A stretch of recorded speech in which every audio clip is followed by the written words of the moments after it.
¿Quieres que empiece, Doc? ¿Lo doy? Ahí está. Bueno, ¿cómo están? Agradecer a las y los medios de comunicación el día de hoy su presencia en esta conferencia de prensa que para nosotros sigue siendo fundamental en el asunto de la Ley Bonilla y Baja California. Hoy está con nosotros nuestro ex candidato a la gubernatura por el estado de Baja California, el licenciado Jaime Martínez Veloz, ustedes lo conocen, quien ha dado una lucha muy importante en el estado porque se respete la legalidad y la Constitución, pero principalmente porque no se le quiera ver la cara a las y los ciudadanos en el estado de Baja California. Hoy quisimos aprovechar nuestra reunión del grupo parlamentario para expresar a través de los grupos parlamentarios del PRD en la Cámara de Diputados, los grupos parlamentarios del PRD en la Cámara de Senadores, el total y absoluto respaldo a la lucha que estamos llevando a cabo en el estado de Baja California, con Jaime Martínez Veloz a la cabeza y con el Partido de la Revolución Democrática. Ustedes saben las graves consecuencias que puede tener la aprobación de la Ley Bonilla por parte de la Suprema Corte de Justicia de la Nación. El PRD ha presentado ya en la Cámara de Diputados la solicitud de juicio político en contra de los exdiputados que aprobaron esta ley. El PRD, a través de Jaime Martínez Veloz, hemos presentado también una denuncia penal en la Fiscalía General de la República para que se investiguen todos los sobornos que hubo para aprobar esta ley. Es decir, el PRD ha estado a la altura de las circunstancias y el día de hoy decidimos acompañar a nuestro amigo Jaime Martínez Veloz para que nos comente cuáles son las próximas acciones que va a realizar el PRD y el Movimiento por la Defensa de la Constitución en el estado de Baja California, y por eso era importante el día de hoy tener esta conferencia de prensa con ustedes. Adelante, Jaime. Muy buenos días. Muchas gracias por su asistencia. Agradezco mucho a los compañeros y a las compañeras senadores, diputadas y diputados que nos acompañan el día de hoy, y agradecemos en todo lo que vale el apoyo y el respaldo que hemos tenido del Partido de la Revolución Democrática para impulsar esta lucha por la legalidad y el respeto a la democracia en Baja California. Como ustedes saben, después del proceso electoral, el Congreso del Estado, en una reunión en donde hay un gran cúmulo de evidencias de que se produjo al amparo de grandes niveles de corrupción, hemos interpuesto una denuncia ante la Fiscalía General de la República y hemos solicitado los videos del lugar donde se reunieron para hacer el reparto del dinero, donde se habla de $200,000 a $400,000 por diputado o por diputada en Baja California para aprobar la Ley Bonilla, para ampliar el plazo del periodo gubernamental de 2 a 5 años.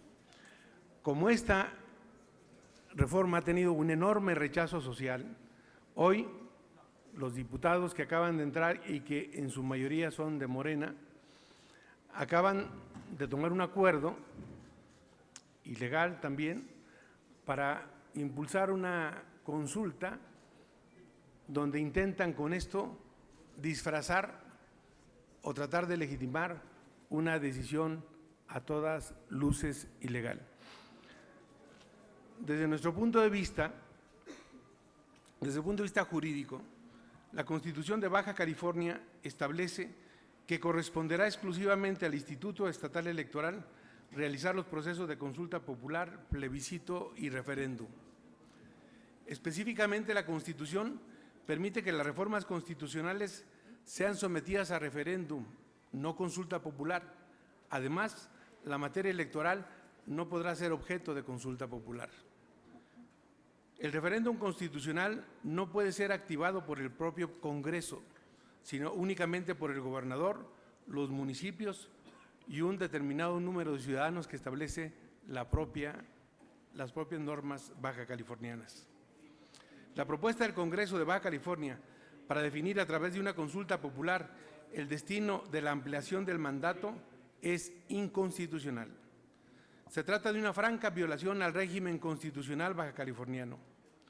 El Congreso local está invadiendo competencias exclusivas del Instituto Estatal Electoral y usurpando facultades que corresponden al gobernador, a los municipios y a los ciudadanos. En el artículo 105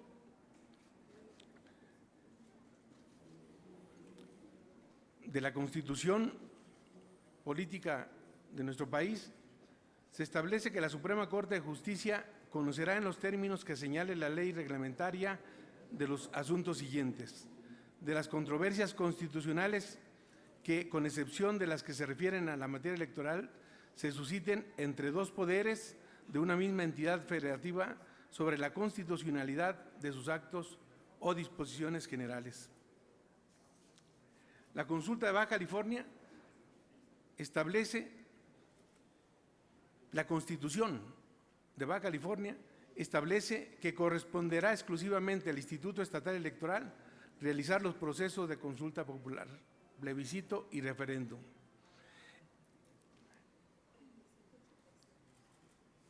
En el caso de la consulta ciudadana, haya nacido de una norma de carácter general, es el caso cuando se vulnera no solo la Constitución local, sino el artículo 35 de la Constitución Política de los Estados Unidos Mexicanos. En consecuencia, esta la combatiremos a través de una acción de inconstitucionalidad que, aunque la reunión donde fue aprobada esta reforma fue el día 8 de julio de este año, es momento, después de más un mes y medio, es momento de que el Congreso del Estado no ha turnado al Gobierno del Estado la iniciativa para que sea publicada en el periódico oficial del Estado, intentando retrasar con ello las acciones de carácter jurídico a que se tienen derecho por parte de los distintos actores de la sociedad baja californiana. La consulta popular, entre comillas, que pretenden implementar, tiene como finalidad exclusivamente legitimar o ganar el apoyo que no tuvieron para ampliar este mandato y que ha sido rechazado por la inmensa mayoría de la sociedad baja californiana. El día de ayer salieron dos declaraciones de dos diputados, uno del Partido del Trabajo y otro de Morena, en donde señalan que la consulta popular que ellos están planteando será externa y financiada en su mayoría, dicen, por militantes de Morena. Y el otro diputado señala que desconocen el costo de la consulta, pero que ya platicaron con empresarios que aportarán los recursos. Evidentemente, todo esto es totalmente ilegal. Frente a esto, nosotros hemos planteado y hemos tomado la decisión de que si no hay una solución definitiva para principios del mes de octubre, el gobernador entraría en funciones el 1 de noviembre, hemos decidido realizar un éxodo por la democracia y el respeto a la legalidad desde Tijuana hasta la Ciudad de México, que duraría aproximadamente 15 días, entre la segunda y la tercera semana de octubre, con el propósito de llegar a la Ciudad de México, platicar con los tres poderes y con el mayor número de actores sociales y políticos posibles, para demostrarle en los hechos, desde el que el propio candidato Jaime Bonilla es inelegible, el señor Bonilla, siendo diputado federal de Baja California, de México por Baja California, realizaba trámites en Estados Unidos para registrarse como candidato a ocupar el distrito de Agua de Otay. Tenemos los documentos apostillados, certificados por notarios públicos, traducidos al español por un perito avalado por la Corte, los hemos interpuesto ante la Secretaría de Relaciones Exteriores, impugnamos la entrega de la constancia ante el Tribunal Estatal Electoral y creemos que el señor Bonilla no puede ser gobernador ni por 5 años, ni por 2, ni por 2 días, ni por 2 minutos. Es decir, él indudablemente está en una clara y franca violación a la ley. Él se fue a Estados Unidos huyendo. Tenemos documentado la realización de fraudes realizados en Baja California ante una dependencia federal en aquellos tiempos que lo obligó. Tenemos documentado incluso notas periodísticas de que él no solamente defraudó, sino incluso se tuvo en calidad de prófugo durante mucho tiempo. Entonces, hoy, por ello mismo, hemos tomado una determinación junto con la dirección del PRD, junto con las coordinaciones parlamentarias de los grupos parlamentarios en el Senado y en la Cámara de Diputados, y realizaremos este éxodo por la democracia y la legalidad en la segunda y tercera semana del mes de octubre, en caso de que no se solucionaran las cosas para ese tiempo. Yo creo que la vamos a tener que hacer, porque indudablemente hasta hoy creo que hay una omisión por parte del gobierno federal bastante significativa. Este es un asunto que compete no solamente a los tribunales, compete al Estado mexicano. La gobernabilidad es un asunto en donde todas las instancias de gobierno tienen la obligación de mantenerla para establecer los niveles de estabilidad que reclama nuestro país. Nosotros no sabemos, en este caso, si el señor Bonilla está haciendo las cosas por su lado solo o si la ausencia de definición por parte del presidente de la República es premeditada o está acordada con el señor Bonilla. Por ello, el señor presidente habla de todos los temas habidos y por haber en este país. Sin embargo, en el caso del señor Bonilla, guarda silencio. Entonces, nosotros por eso vamos a realizar esta movilización y esperamos tener respuesta por parte de los tres poderes, una respuesta favorable para garantizar que este asunto no contamine la vida política nacional. Lo que pasa en Baja California impactará en todo el país.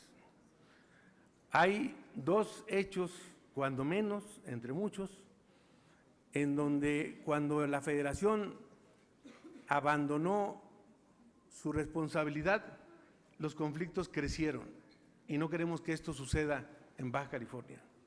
El primero de ellos fue cuando hubo el levantamiento zapatista. Las primeras definiciones del presidente Carlos Salinas de Gortari fue que eran transgresores de la ley y era un asunto allá de Chiapas, de 4 municipios exclusivamente. En un segundo momento, el presidente Enrique Peña Nieto, cuando sucedió lo de Ayotzinapa, dijo que era un asunto de los guerrerenses y que él respetaba y que fueran las autoridades de Guerrero las que definieran un asunto que ha tenido un impacto internacional. Entonces, por eso, nosotros creemos que la gobernabilidad es un asunto importantísimo y que el Ejecutivo Federal no puede, bajo ninguna circunstancia, evadir su responsabilidad para mantener la paz y la tranquilidad que reclama nuestro país. De mi parte es cuanto y dejo a mis compañeros para que hagan uso de la palabra. Gracias, buenos días a todas y todos. Gracias por la presencia de los medios de comunicación. Decirles que a nombre del grupo parlamentario de las diputadas y diputados, quienes ahora nos acompañan en esta conferencia de prensa para respaldar lo que aquí ha comentado nuestro compañero Jaime Veloz. Él ya ha planteado toda una serie de acciones que hemos llevado a cabo desde esta intentona que se ha venido desarrollando en diferentes acciones también en el estado de Baja California y que no tiene otro objetivo más que vulnerar los derechos de las ciudadanas y ciudadanos en Baja California. Quiero decirles que nosotros hemos interpuesto en la Cámara de Diputados la solicitud de un juicio político para las diputadas y diputados locales que participaron en este hecho y que estamos atentos para que en los próximos días, una vez instalada el siguiente periodo de la Cámara de Diputados, podamos abordar este tema en la comisión correspondiente. Pero decirles que respaldaremos, si así fuera el caso, a nuestras compañeras y compañeros, a las ciudadanas y ciudadanos de Baja California, para estar con ellos en este éxodo. Nos parece lamentable que se tenga que acudir a este tipo de acciones, pero no tenemos de otra. No tenemos de otra cuando no hay respuestas sólidas, cuando hay oídos sordos y cuando hay finalmente una definición de querer vulnerar el Estado de Derecho por parte de Bonilla, quien pretende a toda costa estar por encima de la voluntad de quienes votaron en el pasado proceso electoral y ahora una consulta es la que pretenden que esté por encima de un proceso electoral que tiene reglas, que tiene distintos procedimientos, que tiene que ver con la certeza jurídica, pero sobre todo con el derecho de elegir a sus representantes. Es por eso, pues, que el día de hoy, aquí las diputadas y diputados presentes, nuestro senador Mancera, apoyamos en toda esta lucha que han encabezado nuestros compañeros en Baja California y de manera particular Jaime Martínez Veloz. Gracias, muy buenos días.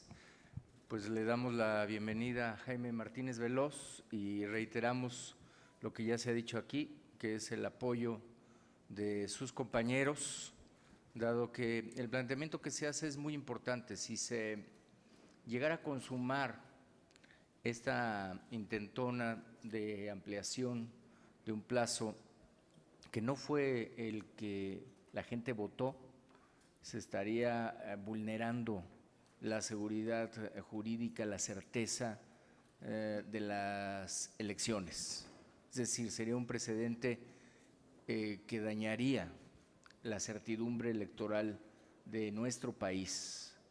Es de alta trascendencia, de muy alta trascendencia. Por eso, como ya lo explicó aquí Jaime, se tiene acción y derecho para acudir en acción de inconstitucionalidad los partidos políticos, porque además este tema, como también se señaló, no ha sido rechazado por una fuerza política, ha sido rechazado por muchas de las fuerzas políticas, por la sociedad civil, por muchas voces que han manifestado el riesgo que implica esta acción. La nueva intentona de la consulta, pues es también inconstitucionalidad, tiene inconstitucionalidad en el propio Estado. Ya se explicó aquí, la consulta no puede ser sobre materia electoral. La propia Ley de Participación Ciudadana limita y restringe la materia electoral, no puede ser objeto de ella. Entonces, me parece que la vía está lista. La confianza en que la Suprema Corte de Justicia, en el momento que conozca, en el momento que se publique un retraso pues premeditado, un retraso inusual de publicación de esta reforma, es lo que ha evitado que llegue a la Suprema Corte de Justicia. De otra manera ya estaríamos hablando en el terreno jurídico del análisis constitucionalidad de este acto. Pero vamos a estar apoyando a Jaime, desde aquí estaremos atentos pues de este transcurso. Yo he hablado con varios de los senadores y senadoras que están también muy atentos porque no están de acuerdo por el precedente. Sería verdaderamente vulnerar un principio de certeza en las elecciones, de seguridad jurídica y por supuesto de confianza de la ciudadanía que votó en circunstancias específicas que ahora pretenden ser modificadas. Así que todo nuestro respaldo, estamos aquí para apoyar a Jaime en esta y otras acciones. Sí, si nos los permiten, tenemos algunas preguntas. Les pregunta Víctor Mayén, de Capital México. Un segundito ahorita.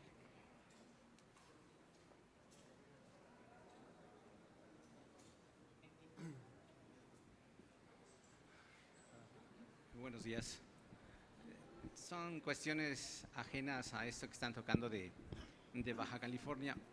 Si los coordinadores y aquí el integrante de la dirección colegiada del PRD me regalan una opinión de esta salida que anunciaron hoy Juan Cepeda y Alejandra Barrales del partido.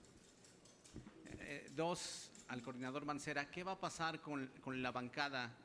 Porque se va a ver reducida solo a 3 senadores. ¿No hay riesgo de que se extinga por reglamento?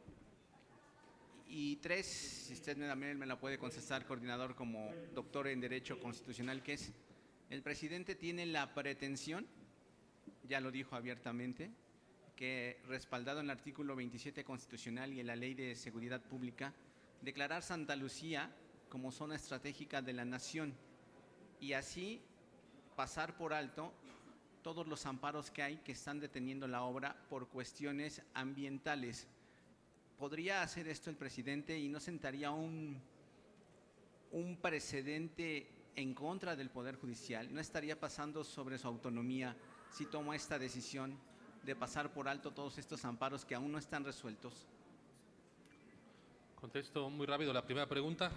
Decirles que a nombre de la Dirección Nacional, nosotros reconocemos ampliamente la trayectoria y el trabajo que desarrollaron tanto la compañera Alejandra Barrales como el compañero Juan Cepeda. Ellos le aportaron mucho al Partido de la Revolución Democrática, fueron exitosos en sus encargos que les dio el PRD, tanto en la presidencia municipal de Nezahualcóyotl, Alejandra como coordinadora de la bancada en la Asamblea Legislativa, como presidenta del partido. Creo que son dos personajes muy valiosos. Nosotros desde el PRD solo tenemos agradecimiento con ellos. Les deseamos el mejor de los éxitos a Alejandra y a Juan Cepeda y por supuesto les reconocemos lo que aportaron al PRD y por supuesto a la vida democrática de México. Bueno, yo en ese tema particular, el que tiene que ver con quienes hoy han presentado su renuncia y reconociendo todo lo que ha comentado nuestro compañero Ángel Ávila, pero también decir algo, ellos ya se habían ido desde hace mucho tiempo del partido y me parece que lo que estaban haciendo es administrar su salida. Hoy han presentado su renuncia y seguramente en los próximos días anunciarán que estarán en algún otro partido político y me parece que el pretexto por el que dicen que se van el día de hoy del PRD es por lo que tiene que ver en este trance que estamos, en esta discusión, en esta reflexión desde el PRD en torno a nuestra transformación y cómo sumarnos con otras organizaciones, con otras personalidades que estén preocupados por lo que está pasando en el país. Pero eso es lo que nos ocupa, el poder dar respuestas, tener propuestas de manera muy concreta para lo que viene y enfrentar el presidencialismo, el centralismo y el autoritarismo que se está instalando en nuestro país. De mi parte, les deseamos, como ya se lo habíamos deseado antes, pues que también tengan, que les vaya muy bien y que tengan éxito. Gracias. Pues ya lo dijimos en el Twitter, ya en las redes sociales hicimos nuestro planteamiento. Ayer lo estábamos comentando al inicio de la plenaria que el PRD está teniendo un proceso de depuración. Quienes quieren estar con él y en él, ahí están conformándolo y quienes están buscando otros horizontes también están en su derecho y que les vaya bien. Hoy lo dijimos, éxito a los dos en su encargo y por lo que me preguntabas, está sentado ya en las declaraciones, Víctor, tanto quien interpreta, porque hay que recordar, quien interpreta las normas del Senado de la República es la presidencia de la mesa directiva, y en su momento el presidente de la mesa directiva dijo que la ley del Congreso, que está por encima de cualquier reglamento, establece algo que se conoce como momento fundacional. Y el momento fundacional es lo que hoy permite no solamente que el PRD, sino que otras fuerzas políticas, aún sin contar con los 5 integrantes, sigan conformando grupo parlamentario. Entonces, eso me parece que es algo que ya nosotros manejamos desde la ocasión anterior, y bueno, pues ahora están los 3, yo espero que de ahí se pueda construir hacia adelante en lo que viene. A lo que me decías, mira, sin duda el presidente de la República tiene muchas facultades. Los pesos y contrapesos siguen siendo de interpretación jurídica, y las acciones en cada uno de los actos tienen un control judicial. Entonces, de que se puede hacer, se puede hacer. ¿Cuáles serán los análisis y consecuencias jurídicas?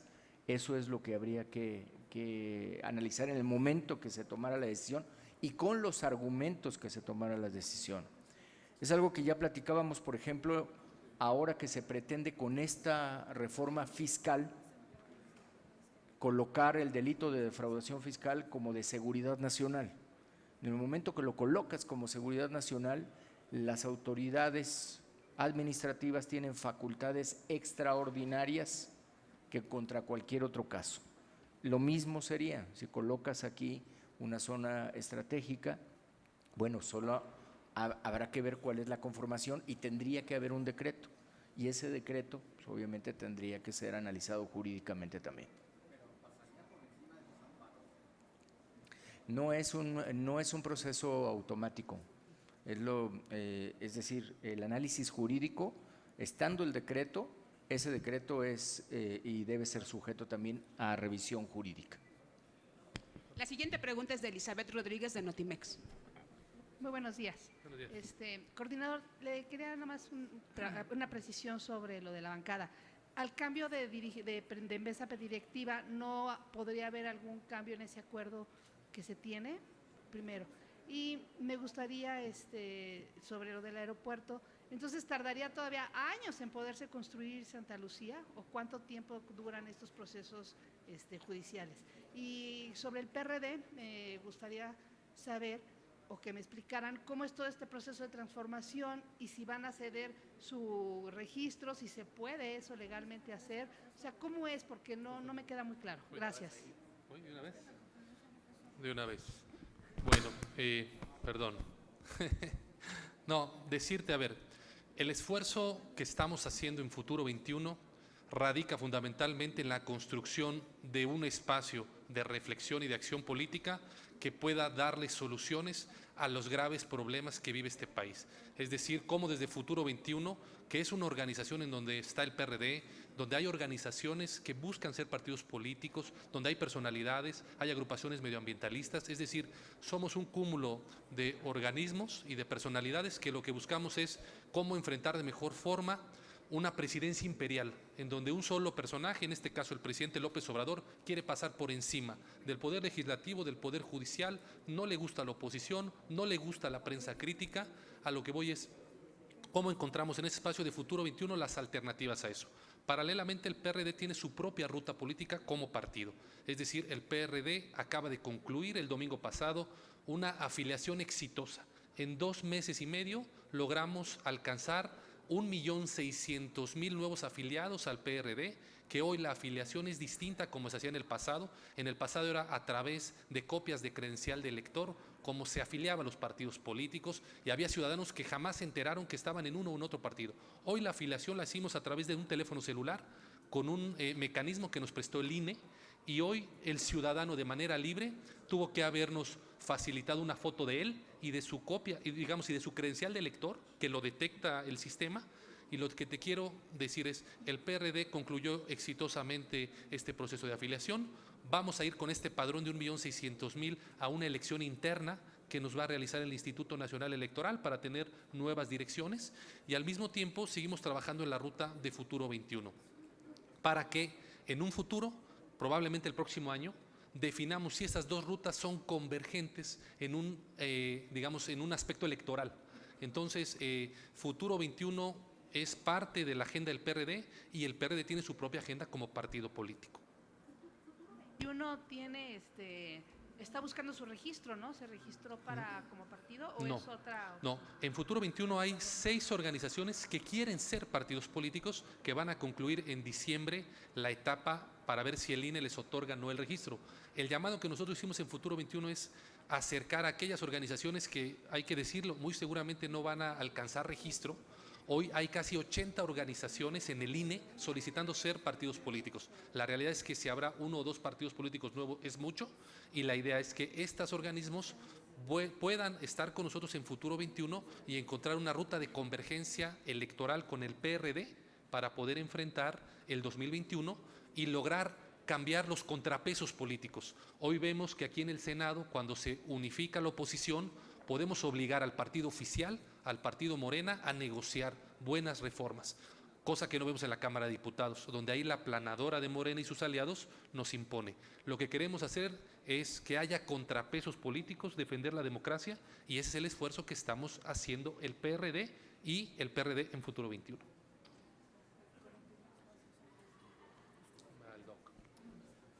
Bien, lo que me preguntabas del cambio de la mesa directiva.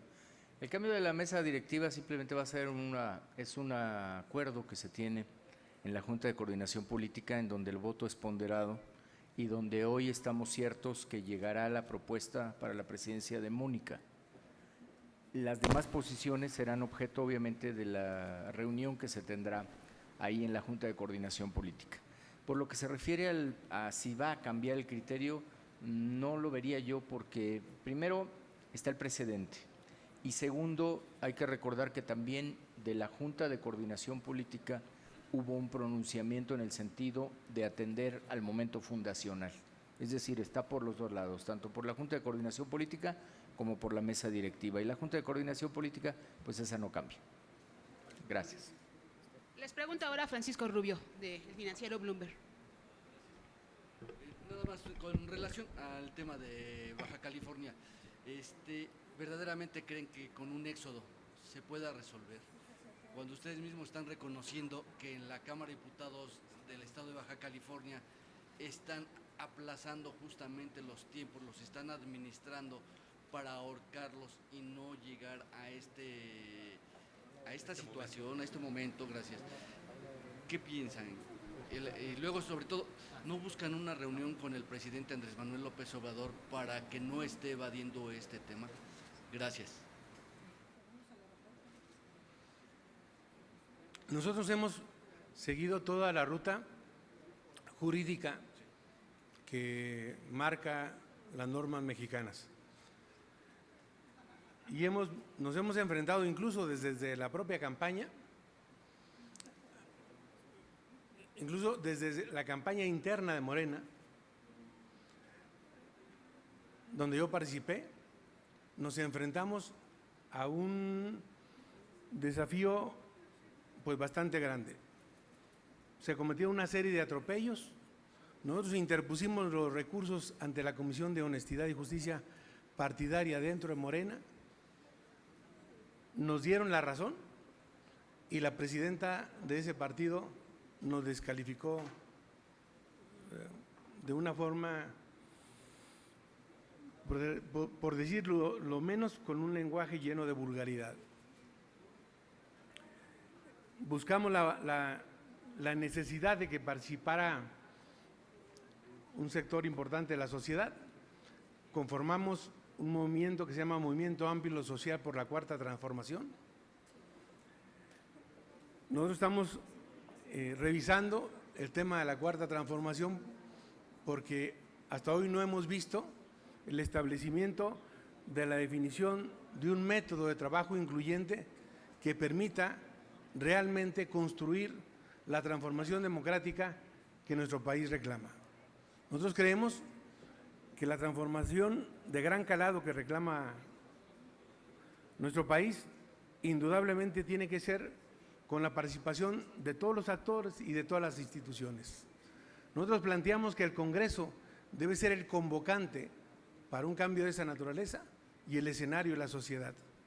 No son las definiciones personales las que te plantean un cambio profundo o no.